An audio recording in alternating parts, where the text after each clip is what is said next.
Good morning, everyone, or good afternoon, or wherever you're joining me from. Welcome back to Too Ambitious. I'm so happy that you all are here. And I know that a lot of you are here because it's Black History Month, right? I am super happy that we are able to have these important conversations with extraordinary women. And if this is your first time watching the show, let me tell you what this show is all about. This show celebrates Black women and women of color founders who are innovators, disruptors, and yes, very ambitious. A lot of these women are changing the game. They're writing extraordinary books that can help all of us. They have built companies that we all should support, first and foremost, but their companies are helping to build the economic wealth, not only of this country, but of their communities as well. So today, I'm super excited to have an esteemed author with me today. Her name is Karen Wilson. Now, I know you're probably like, well, Trish, tell us who Karen Wilson is. Well, of course, yes, but I want you guys to light up, my comments. I want to let me know that you are already here and locked in and ready to hear more about my special guest. So let me tell you a little about Karen.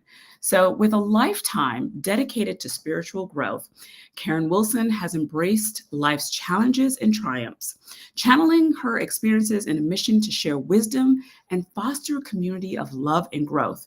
Now, Karen is a big pharma executive sales professional who recently released her first book, Protective Love. Love that title, by the way. In her book, she shares memories of hope, hardship, and heartbreak and lessons she learned from her mother.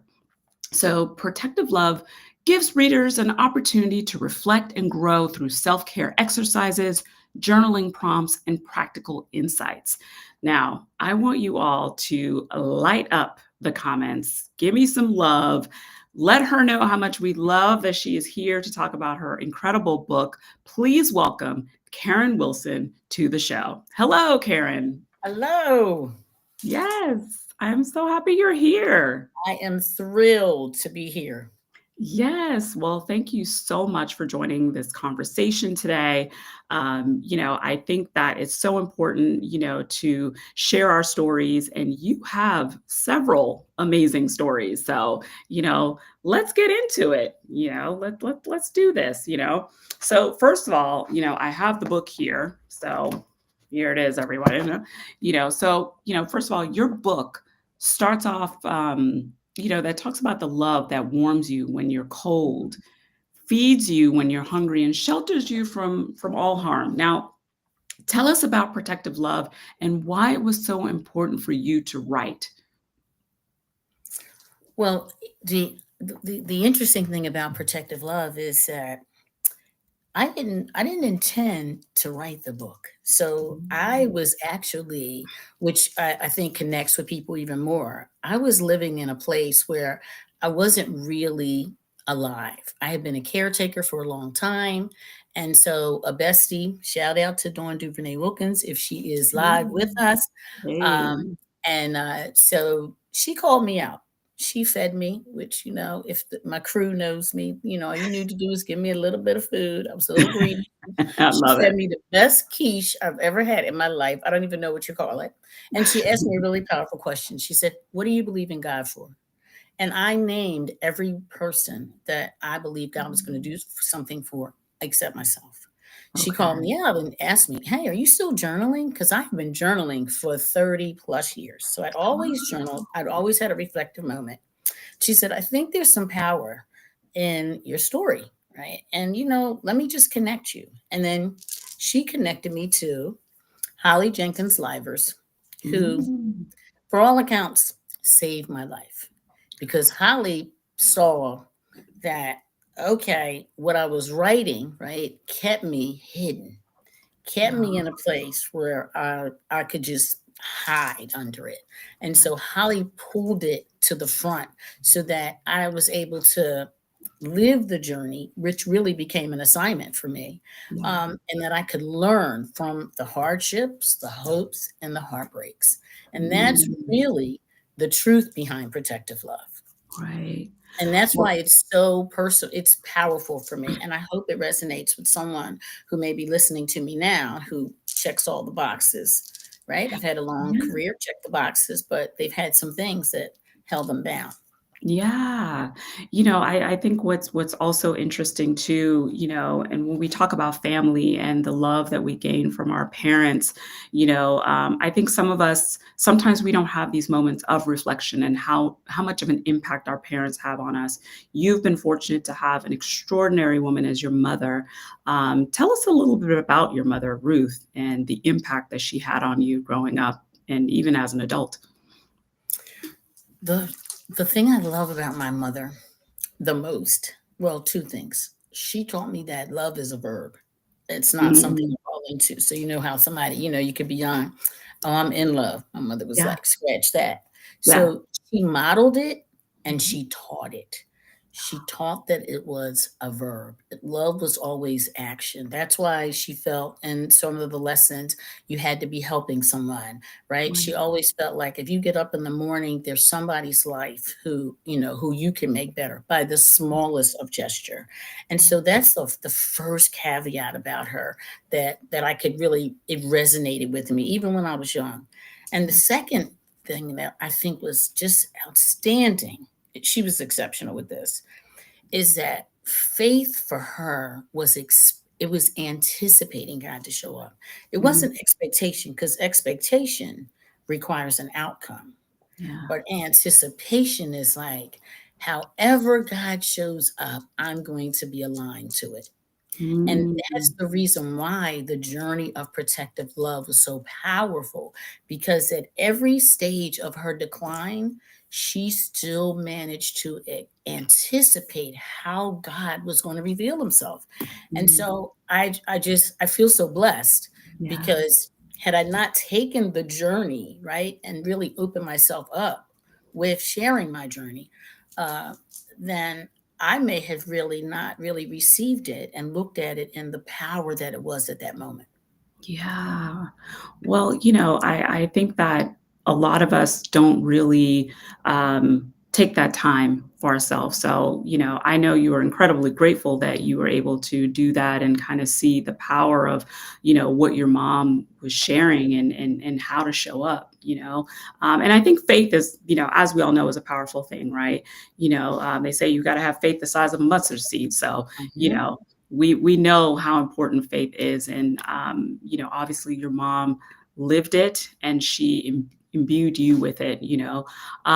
What would you say that I know there's several, you have 52 lessons in your book. I know your mom said one of the chapters, she never you said that she never gave you a simple because I said so. um, you know what did you learn from your mom just from that statement alone?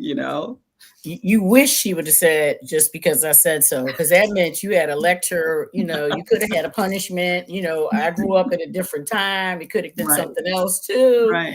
So, but I think that my mother was ahead of her time where if she were living within our generation, she would have been ahead of her time, like in emotional intelligence and relational intelligence. Because my mother, that's the reason why she gave you an answer. She tied it back to a story so that you would understand how impactful your behavior was, how you show up, and how whenever your emotions take over, your intellect comes down.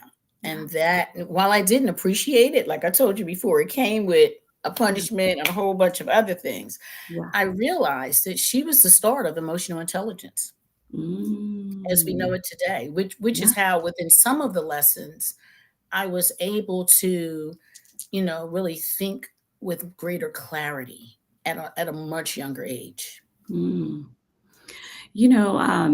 As I was reading through the book, and again, 52 lessons, there's fear, gratitude, dream big, speak life, not defeat. And I was like, yes, you know, um, which lesson do you think was most challenging for you throughout your life to sort of learn?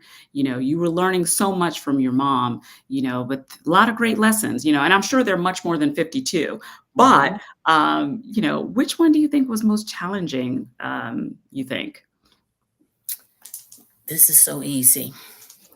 The lesson that even to this day I still have to wrestle with Mm. was you are enough.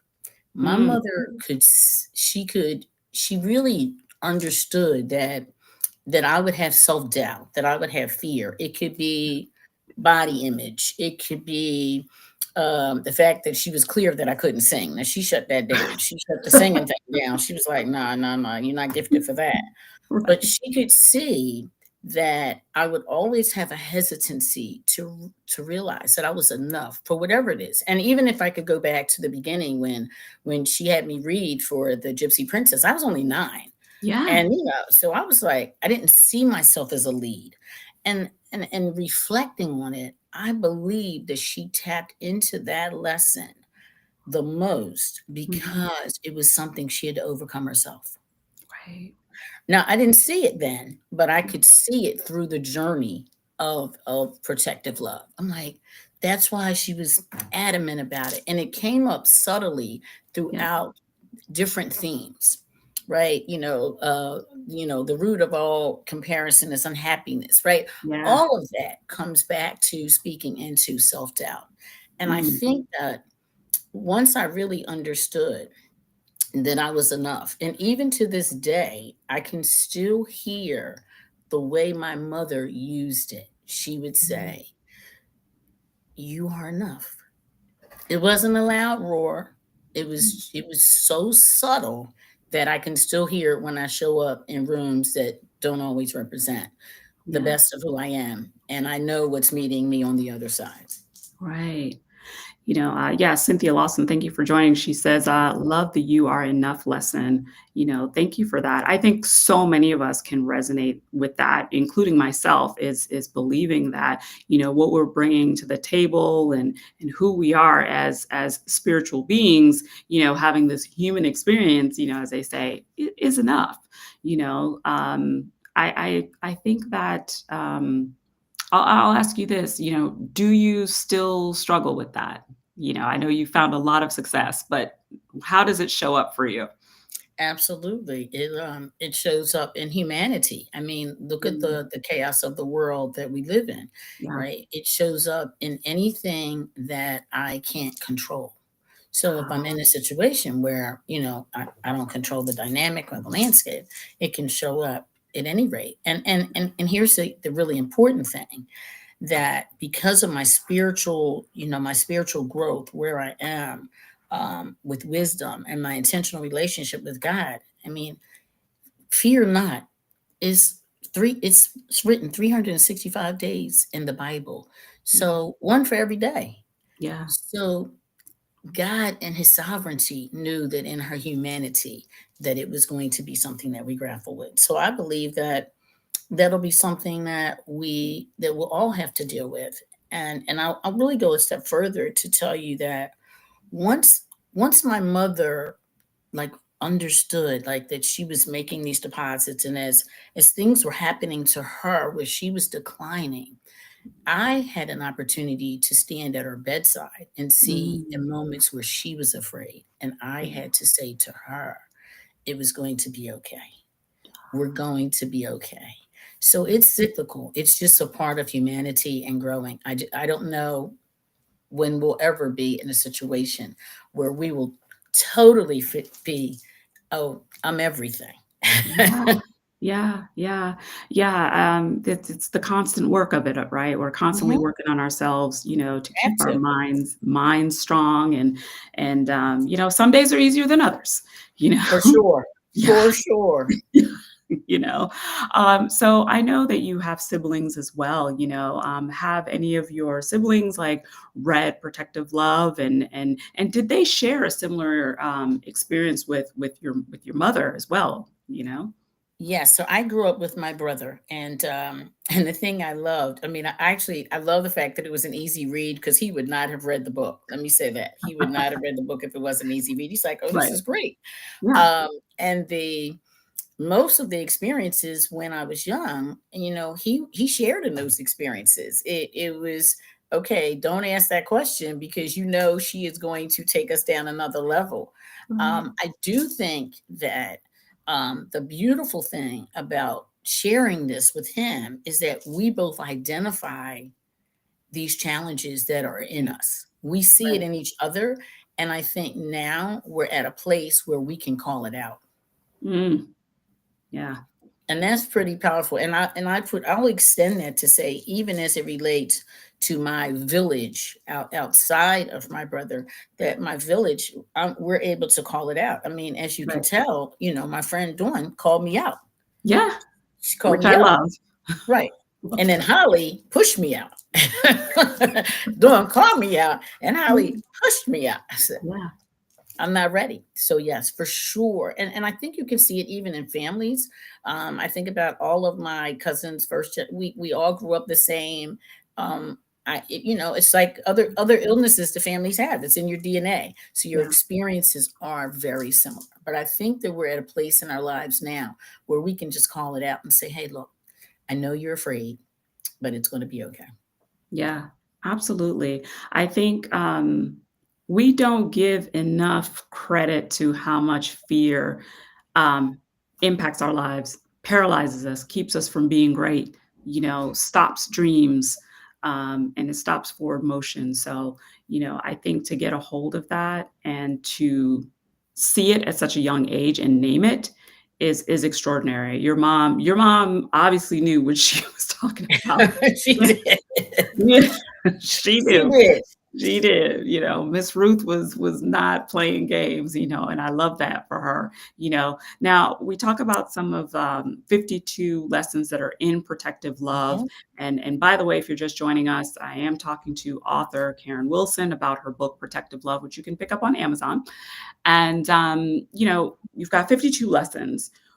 How did you decide which lessons to share? Because I know it was more than 52. I love this. This is so the first thing you need to understand is that we weren't numbering the lessons.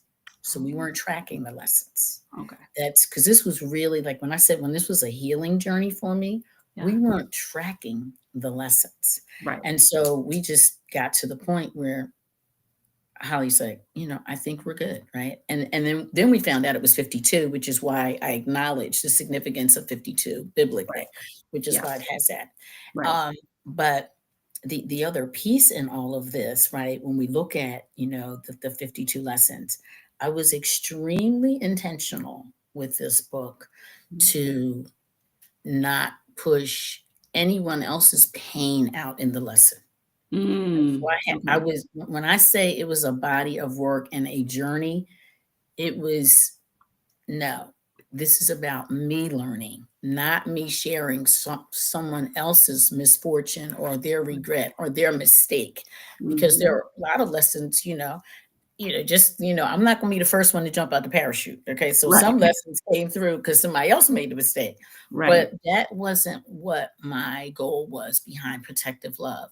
My Yeah. goal was to really reveal my authentic self, Right. to show people the power of having reflective moments. Now, I'm old school, so I still write. I still, I've really had Yeah. books and I write. I still read books over an ebook. I'm still Yeah. writing. Yeah. However, people can take reflective moments. You can speak into your phone and it can record the journal. It just Absolutely. gives you a moment where you can say, okay, how do I establish a growth mindset here? Yeah. How do I not stay stuck in this situation? And Yeah. so, yeah, we didn't number the lessons at all. We just Yeah. got to 52. And I'm like, 52?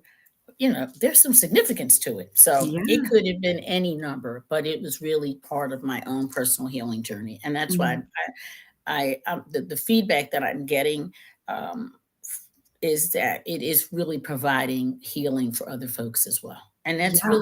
that's what my mother, that's a legacy. Yeah. It That's what is. she wanted. It is. And you've said that this book is a journal, that people can write, but they don't have to journal if they don't want to, right? That's right. That's exactly right. That's Okay. exactly right. They could Yeah. just read it. They can just read it and read it as a story and walk away and say, "Man, I never knew that about Karen. I never knew when she was playing double dutch that, like she was going to, show somebody like, okay, because she had seen someone be unkind to someone else. I can't see that in Karen today. Right. Right. But yeah, so yeah, they could certainly read it as a book. It's, if you want to journal, that's how I got to where I believe, I am. But Yeah. you can just read it and just have a reflective moment or laugh. Yeah, there are definitely some funny moments in there, you know. When you talk about your mom, you light up when you talk about your mom, and it's clear the impact that she has had on your life. But, when you say that, some of it is hilarious. What is your favorite memory of your mom? You know? Well, I'm going to do it in terms of the lesson, right? Okay. My favorite lesson, right? That anybody that grew up at that time could could appreciate Yeah. is the way my mother taught my brother and I about believing it the first time. When she Mm, showed up at a party, because back then, you could go to house parties, you could go to a party and it was safe. yeah. And when she showed up at that party and called us out well before our curfew, right before our curfew, when she called, that just, you were done. I mean, it was like, everybody the next, when you got back to school that Monday, everybody's like, your mom showed up. Like it was just the talk of the school. Yeah. But when we get into the car, and I know that at that time, I did not express myself within any tone of a question. Like it was certainly a tone where I understood that she was the mother and I was the child. And when I asked her in a very gentle way, I said, we weren't late. And she, again, educated us to let us know that she believed our disrespect the first time. Mm, And that's how she taught us to believe people the first time. So yeah. to me, that memory sticks out because I mean, I could have many different memories, Yes. particularly when she was sick and still being very purposeful. But Yeah. that I love because anyone who grew up in that time frame knows what that was like to have your parent come and pull you out that party. Right. Ooh, wow. I'm nervous just thinking about it, getting pulled out of a party in front of all your friends. Yeah, that's no good is coming out of that. You lost your cool gene. You lost your cool gene immediately, right? Because you Yeah. just, whatever you were doing, you just stopped. You were like, it's done. Yeah, it's a wrap. One of the lessons that, I mean, several of the lessons resonated with me as well, but, better or bitter, which is, that one, I'll be honest, that was tough, Hmm. which is really just about, they say if you hold on to revenge, if you're trying to get revenge, I'm not sure if you got to dig two graves, Hmm. because Hmm. both of you are going down if you hold on to that stuff. I think also too, it'll make you look old, to be honest, holding on to things, it'll wreck you, you know. Um, It will be, it'll take you down a path that you don't want to go down, and you can clearly be stuck there. And yeah. that's why, and that's why if you hold on, if you make choices about being bitter or better, it'll show itself up when something is really bad happening. That's why my mother also taught that hard times, like it reveals who you are. So Mhm. you'll know whether you've been holding on to bitterness or betterness or being better, and Yeah. it'll show up during hard times. And she was clear. She was clear on that, and she Yeah. didn't allow it to be honest. Not at most of the part in any part of her illness and her decline. I mean, she always looked for the purpose in it. Right. And I didn't reveal this in the book, but it's really important. My mother had cancer along the way, and she was so positive going through this proton therapy, which was this novel high radiation therapy. She was so positive about it, like she just knew cancer was not going to take her out. When I Right. say positive, man, she'd already had a stroke, seizures, she wasn't moving quick, Right. but you went into a waiting area and nobody thought she was the patient until she went Mhm. in. So they were like, oh my God, she's the patient. So her aura was, I'm going to be healed from this. Let's go. And then, she always encouraged me to encourage other people, right? Yeah. This is a place we're going to be, where we're going to touch other people's lives to show them, yeah, we're believing God in this moment, even in this moment. Yeah. Wow. She's extraordinary, you know? I also want to kind of acknowledge as well is that, you are who you are today is has a lot to do with your mom, being an executive, big pharma, executive sales leader in big pharma. You also have a son, correct? Yes. And I want to say, how are some of these lessons? How did you teach your son some of these lessons, that you learned from your mom? And I'm sure he welcomed them, obviously, Well, that's funny. That's actually really funny because he's a Gen Z. So Gen Z, Mm, you got to go with the Gen Z. right, Gen Zs are that's different, right? So right. so I so I do really I have wonderful engagements with my son. I mean, most of the time when I am having a teachable moment with him, I always want to make sure that he has some buy-in, because the difference between my mother teaching me is that most of the things that I experience, my mother also experienced. I have Mm, to be honest enough to tell my son the things that that generation experiences, I don't. So right. while I have lived experience and I have wisdom because of the way I live, the Mhm, way I'm engaged with God, my intentional relationship there, right, I don't always have the answer. And right. so some of it we have to really kind of get through this together. It is Yeah, not the same, yeah. and just so you know, my mother was a compass. I tell everybody the story. She was a compass and not a GPS. So my mother wasn't like, oh, the Waze app, turn here, it's a little traffic. My mother was like, this way north, this Right. way is right, east and west, this is south, this is what you do, Love it. don't deviate. Love But it. that's not the way this world is today. Right. So I don't get to always direct that path in the same way. So a lot of Yeah. times, right, I go to the sovereign God of this universe that knows all about it and understands the times that we were going to live in. Yeah. And I look to engage my son a lot more than I believe I was engaged, right? Because Right. I have to. And I think it helps him in my honesty, my authenticity to say, no, I never experienced that. Yeah. I'm not sure how that happened. Right. I think he's very fortunate to have you as a mom and Miss Ruth, he was, I'm sure, um, he's still living, from her lessons that, through you from her lessons. So I think it's truly extraordinary, how that continues, and I'm sure he'll impart that on his children if he decides to do that as well. So, so, Karen, my final question to you is, do you consider yourself ambitious? You know? How about, do I need to shout that?